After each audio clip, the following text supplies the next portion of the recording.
인도네시아가 KF-2148대를 전부 사겠다고 했습니다. 그런데 국내 언론이 이 뉴스를 어떻게 다뤘는지 아십니까?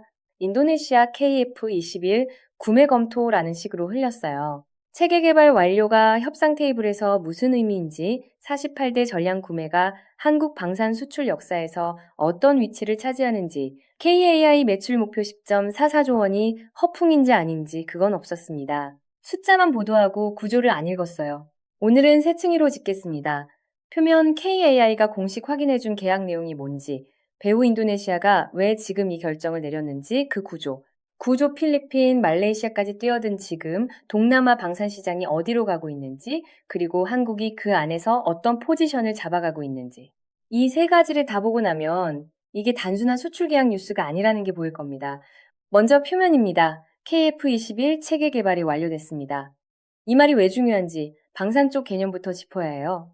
전투기 개발에는 단계가 있어요. 소도 비행에 성공했다고 해서 팔 수 있는 전투기가 아닙니다. 시제기는 알 수는 있지만 양산용 설계가 아니에요. 무기 체계로서의 통합 검증도 안 됐고 라인 깔아서 동일 스펙으로 찍어낼 준비가 안 된 거거든요. 체계 개발 완료는 뭐냐면 설계가 확정됐고 무기 체계로서 검증이 끝났고 이제 양산 라인을 돌리면 동일 스펙의 전투기가 나오는 상태를 말해요. 쉽게 말하면 카탈로그에 올릴 수 있는 완성품이 된 겁니다. 구매자 입장에서 이 차이가 어마어마해요. 개발 중인 전투기를 살 때는 리스크가 있습니다. 납기가 지연될 수 있고 성능이 예상보다 떨어질 수 있고 심하면 사업이 엎어질 수도 있어요. 이 리스크를 이유로 가격을 깎고 조건을 바꾸자고 협상 테이블을 흔들 수 있습니다. 체계 개발이 완료되면 그 카드가 사라져요. 완성됐으니까요. 이 시점에 KAI 측에서 최소 5억 원 이상은 받을 수 있다고 정식으로 확인해 준 게 우연이 아닙니다. 협상 포지션이 완전히 달라졌다는 공식 선언이에요. 개발 중인 무기를 파는 것과 완성된 무기를 파는 것은 협상 테이블이 다릅니다. 같은 물건이 아닌 거예요. KAI 측에서 매출 목표를 10.44조 원으로 밝혔습니다. 무난히 달성할 것 같다는 말도 나왔어요. 이게 뻥이냐 아니냐, 지금 동남아 시장 구도를 보면 판단할 수 있어요. 인도네시아 48대 전량 구매 방향, 필리핀 협상 진행 중, 말레이시아 추가 관심 표명, 세 나라가 동시에 줄을 서고 있는 겁니다. 여기에 국내 공군 KF-21 블록1 발주가 진행 중이고 블록2 사업까지 이어집니다. 수출이 내수를 끌어올리고 내수가 단가를 낮추고 낮아진 단가가 수출 경쟁력을 더 높이는 선순환이 돌기 시작하면 10.44조는 중간값이 될 수 있습니다. 체계 개발 완료가 방추위, 즉 방위사업추진위원회 의결 프로세스에서 어떤 의미인지도 짚어야 해요. 방추위 의결은 분기별로 진행됩니다. 개발 단계에 있는 무기 체계와 양산 단계에 들어간 무기 체계는 예산 의결 구조 자체가 달라져요. 체계 개발 완료는 블록 1 양산 사업의 방추위 의결이 가능해지는 시점이에요. 이게 예산 집행 속도에 직접 영향을 줍니다. 내수 물량 확보가 빨라지면 생산 라인이 가동되고 라인이 가동되면 수출 납기를 줄일 수 있어요. 구매자 입장에서 납기가 짧아진다는 건 선택을 더 쉽게 만드는 요인입니다. 이 연결고리를 이해하면 체계 개발 완료가 왜 수출 협상의 전환점인지 보입니다. 그런데 여기서 끝내면 반만 본 겁니다. 진짜 질문은 왜 인도네시아가 지금 이 결정을 내렸냐는 거거든요. 간보던 인도네시아가 돌변했다는 언론 프레임이 있어요. 이게 사실처럼 들리는데 정확한 표현이 아닙니다. 인도네시아는 간본 게 아니라 기다린 겁니다. 맥락을 좀 봐야 해요. 인도네시아는 KF-21 공동개발 파트너로 들어왔었습니다. 총 사업비의 일정 비율을 분담하고 기술 이전을 받는 조건이었어요. 근데 분담금 납부가 계속 지연됐습니다. 한국 정부와 KEI가 압박하고 인도네시아는 버티고 이 와중에 협상이 몇 년간 표류했어요. 이걸 두고 언론이 KF-21 공동개발 파트너십이 흔들린다. 인도네시아가 발을 빼는 것 아니냐는 식의 보도를 냈죠. 방산 전문 지식 없이 표면만 읽은 결과예요. 뭘 모르고 한 보도냐면 방산 공동개발에서 분담금 지연이나 조건 재협상은 이례적인 게 아니에요. F-35 공동개발 프로그램도 초기에 파트너국들이 예산을 줄이고 물량을 조정하면서 협상이 여러 차례 흔들렸습니다. 이걸 두고 F-35가 망한다고 보도한 데는 없었잖아요. 같은 사안을 왜 KF-21에는 다른 기준으로 보는 건지 이게 항상 궁금한 지점이에요. 인도네시아 이야기로 돌아오면 KF-21 체계 개발 완료 시점이 오잡한 자체가 바뀐 겁니다. 더 이상 개발 중인 전투기를 함께 만들어 보자가 아니라 완성된 전투기를 구매하겠다로 거래의 성격 자체가 달라졌어요. 공동 개발 파트너에서 구매자로 포지션이 전환된 겁니다.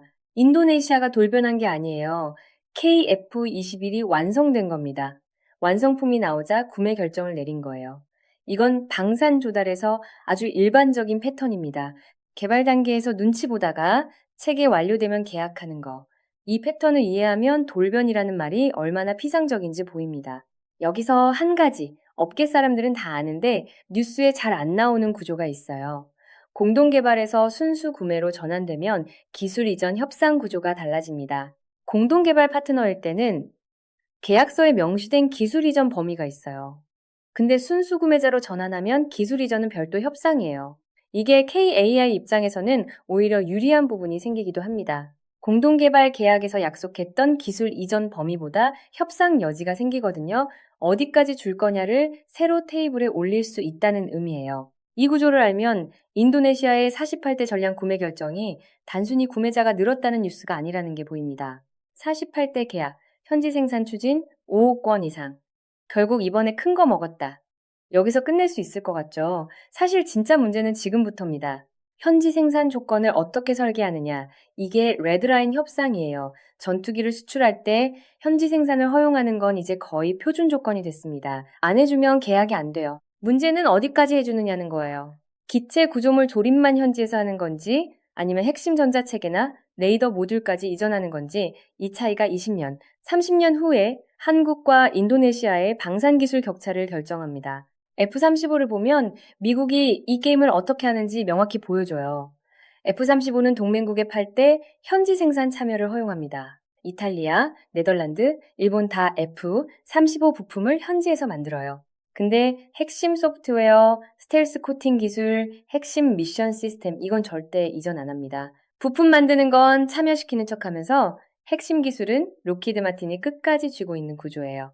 이탈리아, 일본이 F-35를 40년 써도 미국 허락 없이는 소프트웨어 업그레이드를 독자적으로 못하는 구조를 만든 겁니다. 이게 장기 수출 전략이에요. 팔면서도 의존 구조를 만드는 거예요. KAI가 이 협상에서 같은 원칙을 지켜낼 수 있느냐. AESA 레이더 핵심 처리 모듈, IRST 적외선 탐색 추적 시스템, 임무 컴퓨터 소프트웨어. 이건 절대 이전 불가 항목이에요. 기체 조립, 비핵심 구조물 생산까지는 허용할 수 있어요. 근데 이 선을 협상 과정에서 흐리면 인도네시아가 15년 후에 KF-21 개량형을 독자적으로 만들 수 있는 기술 기반을 갖게 됩니다. 그렇게 되면 KF-21 블록 3, 사해 동남아 수출 시장에서 경쟁자가 생기는 거예요. 이게 방산기술 이전 협상에서 흔히 반복되는 패턴입니다. 단기 계약 성사에 급급해서 장기 기술 주도권을 넘겨주는 실수. 한국이 이번 협상에서 이걸 피해야 합니다. 물론 현지 생산 자체가 나쁜 건 아니에요. 인도네시아의 방위 산업화를 지원하는 측면도 있고 장기 파트너십을 강화하는 수단이 되기도 합니다. 다만 범위 설정이 협상의 성패를 가릅니다. 이건 엔지니어링 과제이면서 동시에 전략 협상의 문제예요. KAI와 방사청이 함께 레드라인을 잡고 들어가야 하는 협상입니다. 이제 동남아 구도 전체를 봐야 해요. 여기서 한 가지 더 짚어야 할 게 있어요. 필리핀 협상은 단순히 전투기 구매 협상이 아닙니다. 방산협력 프레임이 같이 올라가고 있거든요. 한국과 필리핀은 FA50 계약 이후 정비, 교육, 후속 군수 지원 체계를 함께 구축해왔어요. 이미 한국 방산과 필리핀 군 사이에 인프라가 만들어져 있다는 겁니다. KF-21 협상에서 이 기존 협력 관계가 레버리지로 작동해요. 새로운 나라와 처음 협상을 시작하는 거랑 이미 10년 파트너십이 있는 나라와 협상하는 거랑은 테이블이 다릅니다. 필리핀 입장에서도 새로운 공급자를 들이는 것보다 검증된 파트너와 계속 가는 게 리스크가 낮아요. 이게 KAI가 필리핀 협상에서 갖는 구조적 우위입니다. 필리핀, 인도네시아, 말레이시아 세 나라가 동시에 KF-21을 보고 있습니다. 각 나라의 사정이 달라요. 그리고 사정이 다르다는 게 KAI 입장에서는 협상 전략을 세 갈래로 가져가야 한다는 의미입니다. 필리핀은 남중국해 때문에 공중전력 강화가 시급합니다. 중국의 해양 압박이 갈수록 거세지고 있고 필리핀 공군의 실질적인 전투 전력이 매우 제한적이에요.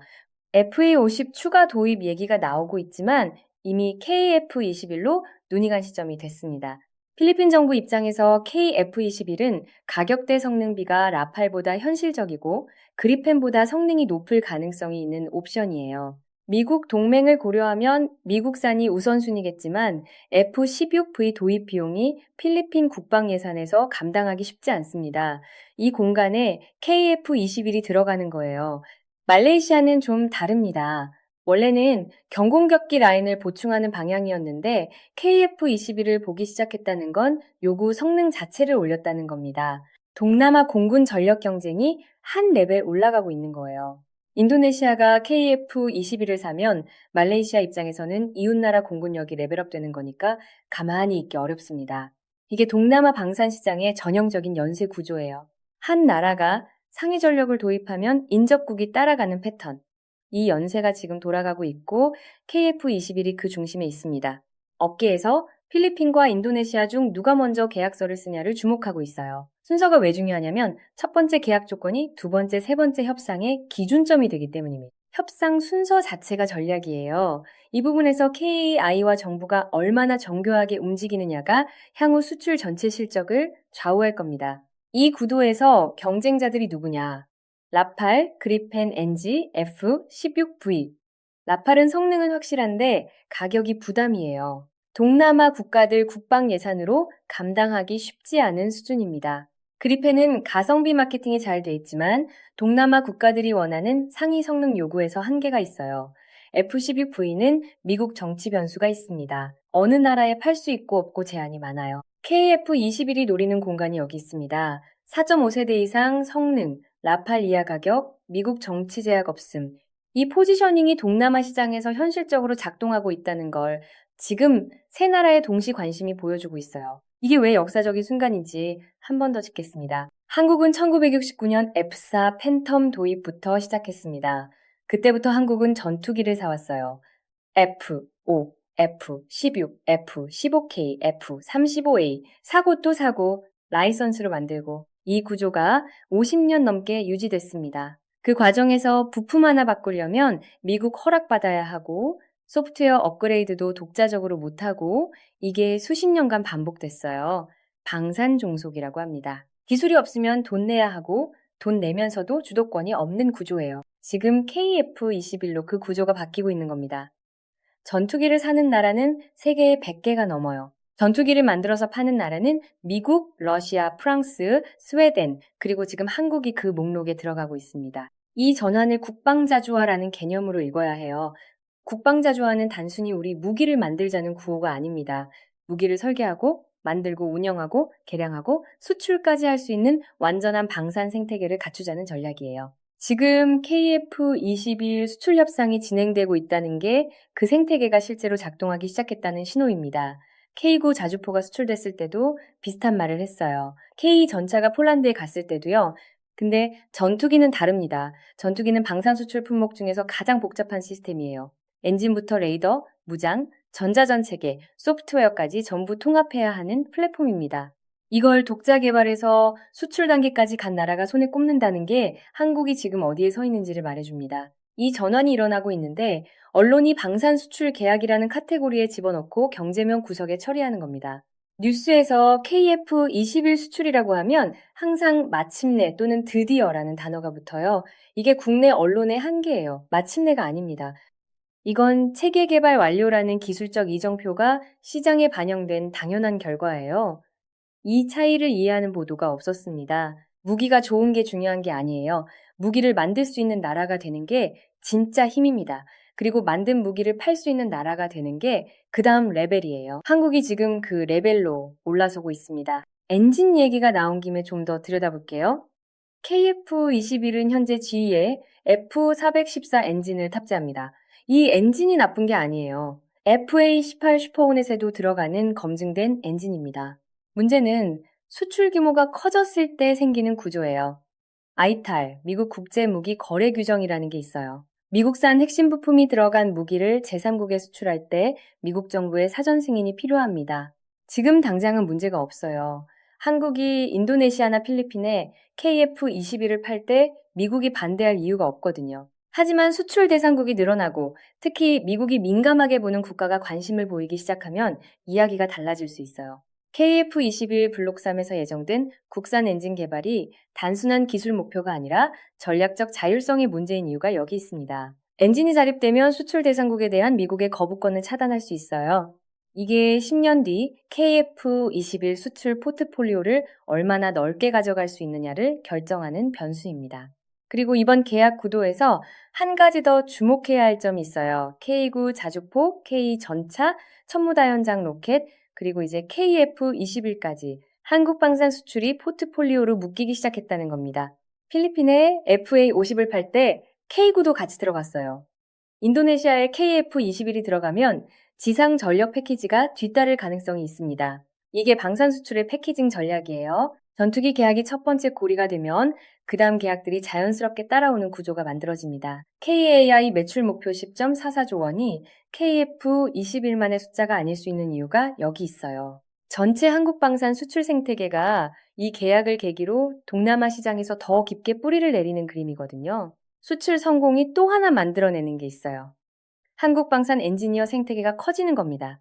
KF21 사업이 국내에서만 돌면 인력풀이 제한적이에요. 수출 물량이 붙으면 생산 라인이 확장되고, 라인이 확장되면 엔지니어 수요가 늘어나고, 수요가 늘면 방산 분야로 오는 인재가 늘어납니다. 이게 10년, 20년 뒤 한국 방산의 기술 경쟁력을 높이는 기반이에요.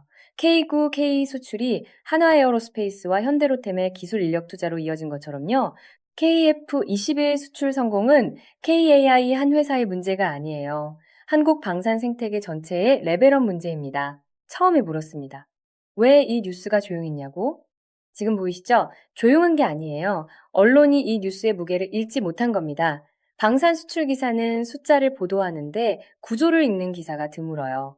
48대 계약이라는 숫자 뒤에 체계 개발 완료가 만든 협상력 변화가 있고, 동남아 3국이 동시에 뛰어드는 시장 구도가 있고, 한국이 수입국에서 수출국으로 전환되는 역사적 맥락이 있습니다. 이걸 다 읽어야 이 뉴스의 진짜 크기가 보이거든요. KAI 매출 목표 10.44조 원 무난히 달성할 것 같다는 말, 지금 구도에서 보면 과장이 아닙니다. 인도네시아 48대, 필리핀 협상 진행, 말레이시아 관심 표명, 국내 블록 1위 발주. 이 숫자들이 더해지면 목표가 어디서 나오는지 보입니다. 수출이 내수 단가를 낮추고 단가가 낮아지면 수출 경쟁력이 올라가고 그게 다시 수출을 끌어당기는 구조가 일단 돌기 시작하면 멈추기 어렵습니다. 리스크는 분명 있어요. 현지 생산 협상에서 기술 이전 범위를 잘못 설정하면 장기 기술 주도권이 흔들립니다. 엔진 자주화 문제도 있어요. GE 엔진을 쓰는 지금 구조에서 수출 규모가 커지면 미국 아이탈 수출 허가 이슈가 복잡해질 수 있습니다. 국산 엔진 개발 일정이 KF21 장기 수출 전략의 핵심 변수예요. 이건 방사청과 KAI가 함께 잡아야 할 숙제입니다. 하지만 이 리스크들은 사업이 안 된다는 신호가 아니에요. 처음으로 전투기를 파는 나라가 겪는 성장통입니다. F-16을 처음 수출하던 시절 미국도 같은 구조적 고민을 했습니다. 다음 편에서는 인도네시아 현지 생산 협상에서 KAI가 지켜야 할 레드라인을 구체적으로 짚겠습니다. 어디까지 줄 수 있고 어디서 막아야 하는지, 기술 이전 범위 설정이 실제로 어떻게 협상되는지, 이게 KF21 수출 전략의 향후 10년을 결정하는 협상입니다. 필리핀 계약이 먼저 나오느냐, 인도네시아가 먼저 도장 찍느냐에 따라 이 협상의 그림이 달라질 수 있어요. 그 순서도 같이 봐야 합니다. 오늘 영상이 도움이 됐다면 구독과 좋아요 눌러주시고요. 댓글로 이번 인도네시아 계약에 대한 생각이나 현지 생산 조건에 대한 의견 남겨주시면 다음 편에 반영하겠습니다.